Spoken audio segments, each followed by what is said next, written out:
बहुत सारे बच्चे को ये लगता है कि एग्जाम में पूरा का पूरा सही लिख के आने पे उनका पूरा का पूरा नंबर मिल जाएगा, और 99% बच्चे को तो ये भी लगता है कि एग्जामिनर कॉपी के लाइन बाय लाइन पढ़ता है। मैं उत्तर पुस्तिका का केवल पहला प्रश्न चेक करता हूँ। तो फिर आप बताइए कि जो बच्चे एग्जाम में सही सही लिख के आते हैं उनका 350, 360 या 380 नंबर ही क्यों रह जाता है, और जो बच्चे एग्जाम में सही गलत दोनों मिलाकर लिख के आते हैं उनका 450 टॉपर वो कैसे बन जाते हैं।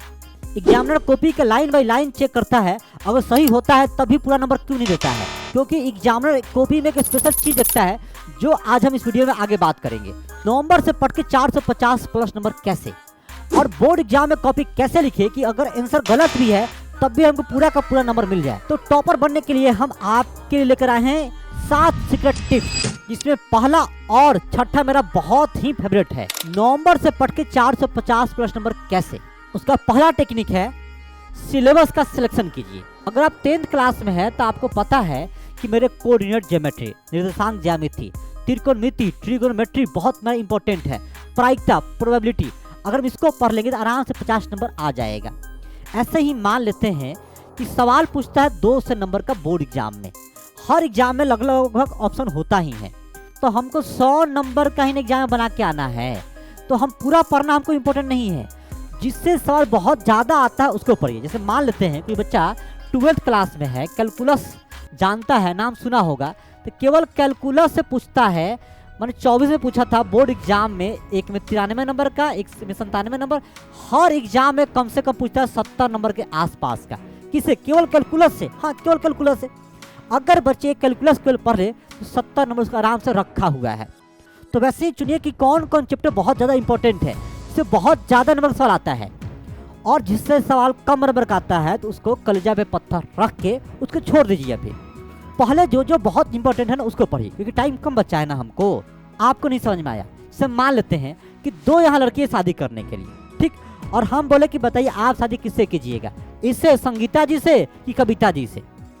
और सर सीधी बात है, शादी से करेंगे। कैसे पता कर लिया आप? सर ये लग रही है पढ़ी लिखी है, समझदार है, सुंदर है, क्योंकि आपके लिए ज़्यादा इंपॉर्टेंट है, ज़्यादा मार्क्स के है, एग्जाम में ज़्यादा नंबर के आने वाले हैं, तब ना। जो कम नंबर के आने वाले उसको छोड़ दीजिए। ठीक, ऐसे ही। ठीक, आगे आते हैं। और टॉपर बनने के लिए दूसरा टेक्निक है कि अन इम्पॉर्टेंट सिलेबस का पढ़ाई कैसे करें। जो टॉपिक हम छोड़ दिए, जैसे मान लेते हैं कि 15 को चैप्टर है मेरे मैथ में, ठीक, तो 15 को में हम मान लेते हैं कि 8 चैप्टर हम पढ़ लिए और 7 को छोड़ दिए, तो 7 को छोड़िए मत, पूरा 8 पूरा कंप्लीट पढ़िए, ठीक। और जो 7 को बच गया है ना उसको पढ़िए मात्र 20 और 80% वाला नियम से। सर ये नियम क्या होता है? देखिए, 10 unproductive ways to apply the 80-20 rule, ये स्टडी में बहुत काम आता है। तो हम बात करते हैं आपसे 20 और 80 वाला नियम के ऊपर, ठीक। अगर आप अभी तक कुछ भी नहीं पढ़े हैं और आप चाहते बोर्ड एग्जाम में अभी से पढ़कर हम टॉप करें, तो इस नियम के बिना तो आप टॉपर बन नहीं सकते हैं। इस नियम का नाम है पेरेटो प्रिंसिपल, 20 और 80 का फॉर्मूला। ये फॉर्मूला ये कहता है अगर किसी चैप्टर में मान लेते हैं 100 सवाल है या 100 फॉर्मूला है, तो पूरा मत पढ़िए अब, क्योंकि टाइम कम है, टॉपर बनना है।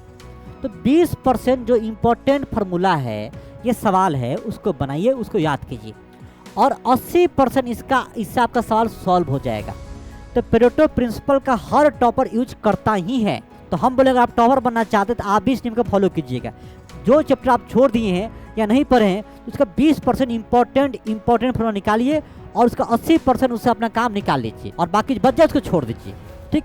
तो इस नियम का फॉलो आप जरूर कीजिएगा। अगर आप टॉपर बनना चाहते हैं तो कमेंट बॉक्स में अभी लिखिए 20-80 स्टडी रूल, ठीक। केवल सिलेबस को कंप्लीट कर लेने से, ये याद कर लेने से कोई बच्चा टॉपर नहीं बनता है। टॉपर वही बनता है जो प्रीवियस ईयर के क्वेश्चन को सॉल्व करता है। तो हम आपके ही बोलेंगे अगर आपको टॉपर बनना है तो पिछले 5 साल के प्रीवियस ईयर के क्वेश्चन पेपर जरूर सॉल्व कीजिए। तो अब बात यह आती है सर प्रीवियस ईयर के क्वेश्चन कहाँ से हम सॉल्व करें, तो 2018 और उसके बाद के सभी प्रीवियस ईयर के क्वेश्चन को जरूर सॉल्व कीजिएगा। और आप टेस्ट वैसे दीजिएगा, परीक्षा वैसे दीजिएगा जैसे आप बोर्ड में परीक्षा देते हैं। साफ एकदम बैठिए 3 घंटा, ठीक, और 3 घंटा बैठ के आपको कॉपी लिखना है जैसे बोर्ड में, कोई चोरी नहीं, कोई चकारी नहीं।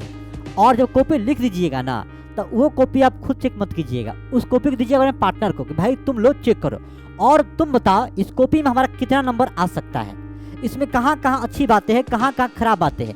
कहाँ कहाँ हमको सुधार करना है और कहाँ कहाँ मेरा बेस्ट पॉइंट है। जो मेरा बेस्ट पॉइंट है, जो मेरा इंपॉर्टेंट चीज़ें है कॉपी की, जो मेरा स्टाइल अच्छा है उसको हम रखेंगे। जो चीज़ें कमज़ोर है, जो चीज़ें थोड़ा कॉपी को बोरिंग करता है उसको हम हटाएंगे। ठीक, तो टेस्ट देना बहुत ही इंपॉर्टेंट है।